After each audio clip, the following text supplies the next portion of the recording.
महाराज शनिवार के दिन अगर शिव की आराधना करी जाए, शनिवार के दिन अगर शंकर को जल चढ़ाया जाए तो जिंदगी में व्यक्ति की कभी अकाल मृत्यु नहीं होती। महाराज हरिद्वार के गंगा जल को भरकर लाया जाता है, गंगोत्री के गंगा जल को भरकर लाया जाता है, प्रयागराज के गंगा जल को भरकर लाया जाता है। तुम जहां जाओगे वहां के गंगा जल को भरकर लाया जाता है, केवल काशी का गंगा जल भरकर नहीं लाया जाता। काशी का गंगा जल भरकर क्यों नहीं लाते?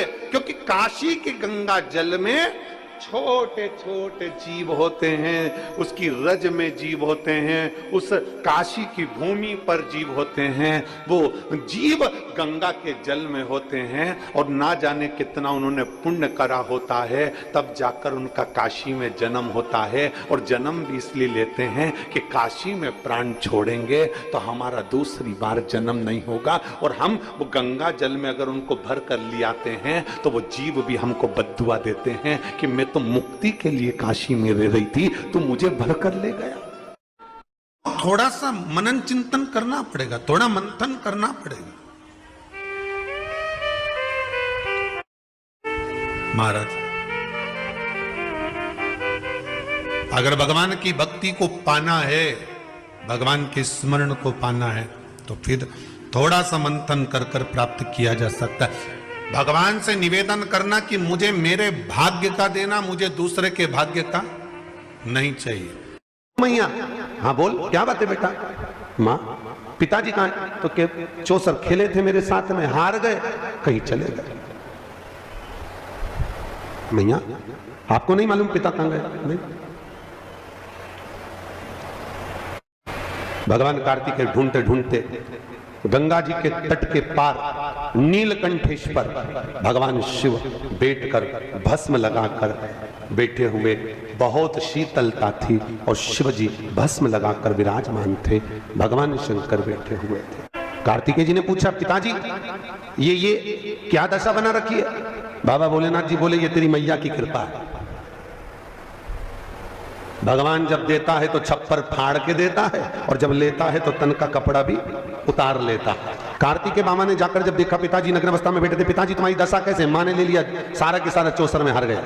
इतने में कार्तिकेय ने कहा, तुम चिंता मत करो, मैं लेकर आता हूँ वस्त्र। कार्तिकेय बाबा पहुंच गए और मैया से जाकर बोले, माँ मैं आपके साथ में चौसर खेलना चाहता हूँ। माँ ने बोला, बेटा छोटे छोटे बच्चों के साथ खेल, तू हमारे साथ चौसर क्यों खेलता है? नहीं माँ, मैं आपके साथ चौसर खेलूंगा। माँ ने कहा, ठीक है आप बेट, अब ईमानदारी से बोलना, आपका बेटा आपके साथ अगर चौसर खेलने बैठा हो तो ईमानदारी से बोलो, आप जीतना चाहोगी कि आपके बेटे को जिताना चाहोगी? अरे बोलो तो, कितनी जल्दी बोली। क्योंकि ऐसी कोई मां नहीं जो अपने बेटे का भला ना चाहती है। फिर वही वाली बात आ गई, बेटा चाहे ताने दे, बहू चाहे गाली दे, तो भी जायदाद का हिस्सा वो बेटे और बहू को दे। कुछ भी बोले बोले तो बोलने में क्या है।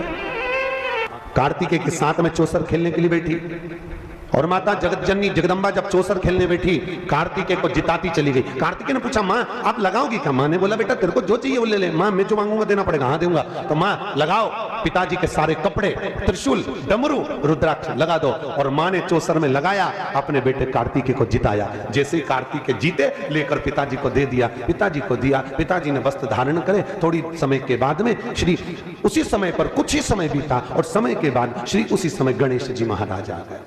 उसी पल, उसी घड़ी, उसी क्षण। कौन आए? गणेश। और गणेश जी महाराज का आगमन हुआ। गणेश जी ने अपनी मां को देखा, मां आज तू आंखों में आंसू भर कर बैठी है। मां आज तू रो रही है, क्यों रो रही हो मां? आपको क्या हुआ? क्या बात है मां? आपके रोने का कारण क्या है? माता पार्वती ने कहा, बेटा तेरे पिताजी चौसर खेल कर गए, उनके वस्त्र मेरे पास में थे, उन वस्त्रों को देखकर मैं उनकी याद कर लेती थी, परंतु अब वो तो वस्त्र भी कार्तिकेय ले गया चौसर खेल। गणेश जी बोले, मां तो चिंता मत कर, अभी पिता के वस्त्र लाकर तुझे देता हूं। और गणेश जी पहुंच गए सीधे नीलकंठ पर। पिताजी से बोले, पिताजी मैं आपके साथ चौसर खेलूंगा, मैं आपके साथ चौसर। शंकर भगवान समझ गए, आ गया मां का प्यारा, बड़ा बाप को प्रिय, छोटा मां को प्रिय, आ गया। कार्तिकेय बाबा बाबा भोलेनाथ को लेकर, लंका के राजा रावण को लेकर भगवान विष्णु से निवेदन कर कर उनको नारायण को बनाया पासा, और कार्तिकेय ने शंकर भगवान को ले जाकर मां के सामने बिठाया। मां, पिताजी आपके साथ चौसर खेलना चाहते हैं। मां ने कहा ठीक है, आइए बैठो। पर पिताजी एक बात कहना चाहते हैं। बोलो क्या कहना चाहते हैं? चौसर का जो पासा होगा, शिव जी कहते हैं वो मैं दूंगा। पार्वती जी ने सोचा हमेशा मेरे पासे से खेलते थे, आज ये स्वयं पासा लेकर आ गए, बात क्या है? और बाबा भोलेनाथ जी ने उसी समय पर कहा ठीक है। पार्वती मैया बोली भोलेनाथ निकालो पासा। शिव जी ने झोली में से पासा निकाला और निकालकर जो चौसर खेलना चालू करा। अब तो वो नारायण तो पासे के रूप में, जैसा भगवान भोलेनाथ चाहे वैसा वो पासा पलट जाए। डमरू, त्रिशूल, रुद्राक्ष सब चले गया। पार्वती मैया रोने लगी, आंख में आंसू भर गया। माँ जगतजननी की आंख में जब आंसू आए तब गणेश जी को लगा माँ क्यों रो रही हो? माँ बोली बेटा जिंदगी में पहली बार हार रही हूँ, समझ में नहीं आ रहा क्यों हार रही हूँ। गणेश जी ने कहा मैया तू रुक जा। गणेश जी ने चूहा से बोला पता लगा, और चूहा गया। चूहे ने कहा प्रभु ये जो पासा है ना ये नारायण है। तो भगवान गणेश ने कहा नारायण है, अगर ऐसे प्रकट करेंगे तो दिक्कत होगी। एक काम कर चूहा, तेरी तो आदत है कुतरने की, जैसे ही पासा पटके वैसे ही उनका पांव कुतर देना। बस जैसे ही भगवान भोलेनाथ ने पासा को पटका, पासा पटकते ही चूहे ने जाकर कुतर दिया। जैसे कुतरा नारायण जी उस सामने प्रकट हो गए, और जैसे ही प्रकट हुए भोलेनाथ बचाओ, भोलेनाथ बचाओ। भोलेनाथ जी बोले तुमसे कहा था पासे बने रहना, ओरिजिनल रूप क्यों आ गए? भगवान नारायण बोले ये पूरा कुतर देता। भगवान पार्वती मैया को क्रोध आ गया। माता पार्वती ने कहा नारायण आपने मेरे साथ छल किया है, ये लंका का राजा रावण तुम्हारे साथ में बैठकर निर्णय देने खड़ा है। मैं श्राप देती हूं, इतना प्रेम तुम दोनों में है तो तुम्हें श्राप देती हूं, लंकाधिपति रावण तुम्हारा वध ये नारायण करेंगे और इनको नर तन में पृथ्वी पर आना पड़ेगा। और कार्तिकेय तू छोटा होकर इतने बड़े बड़े विचार रखता है, तुझे श्राप देती हूं जिंदगी में कभी तू बड़ा नहीं होगा। और कार्तिकेय छोटे की छोटे बने रहे, छोटे से। कार्तिकेय कभी बड़े नहीं हुए। शनिवार के दिन जो पीपल के वृक्ष में सरसों के तेल का दीप लगाता है उसको शनि कभी परेशान नहीं करता। एक बात हमेशा ध्यान रखिएगा, मान लो अगर कोई भारी रोग ऐसा शनि महाराज के कारण हो गया हो, अच्छे काम करते करते उल्टे हो रहे हैं, होते हैं किसी किसी के साथ में, विपरीत परिस्थितियां आ जाती है। अच्छा करने जाओ बुरा हो जाता है, अच्छा कर्म करने जाओ बुरा हो जाता है। तो पीपल के वृक्ष की जो छाल होती है, छाल देखिए पीपल के वृक्ष में जो छाल लगी होती है, उस छाल को घिसकर चंदन बनाकर भगवान शंकर का स्नान कराकर, अभिषेक कराकर, पूजन कराने के बाद में पिपलेश्वर महादेव का नाम लेकर, कौन से महादेव?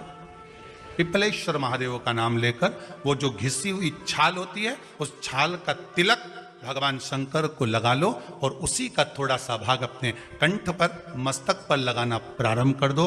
धीरे धीरे जो विपरीत दशा है वो सुधरना प्रारंभ हो जाती है। पर नाम याद रखना पिपलेश्वर, जम के बोलिए पिपलेश्वर महादेव।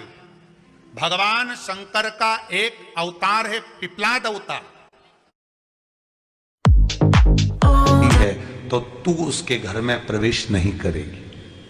नियम है पीपल के वृक्ष का, या तो पानी का लोटा लेकर जाओ, कुंकू का चोपड़ा लेकर जाओ, शक्कर लेकर जाओ, या पेड़ के नीचे चींटी को डालने के लिए आटा ले जाओ, पर खाली हाथ पीपल के वृक्ष के नीचे कभी मत जाओ, कभी नहीं जाओ।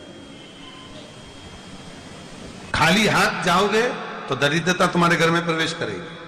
कोसी में 5 महादेव विराजमान है और उसमें मूल जो महादेव है वो चंपेश्वर महादेव। कौन कौन गए राजी? कौन कौन गया चंपेश्वर महादेव? गए हो आप लोग? बहुत अच्छी बात है, रखिए। तो पंचकोसी यात्रा के अंतर्गत 5 महादेव का हमारे यहाँ पर वर्णन आता है, जो कि छत्तीसगढ़ के पंचकोसी के अंतर्गत श्री फड़िकेश्वर महादेव, दूसरे नंबर पर हैं चंपेश्वर महादेव, तीसरे नंबर पर हैं ब्रह्मेश्वर महादेव, चौथे नंबर पर हैं कोपेश्वर महादेव और 5वें नंबर पर हैं परेश्वर महादेव।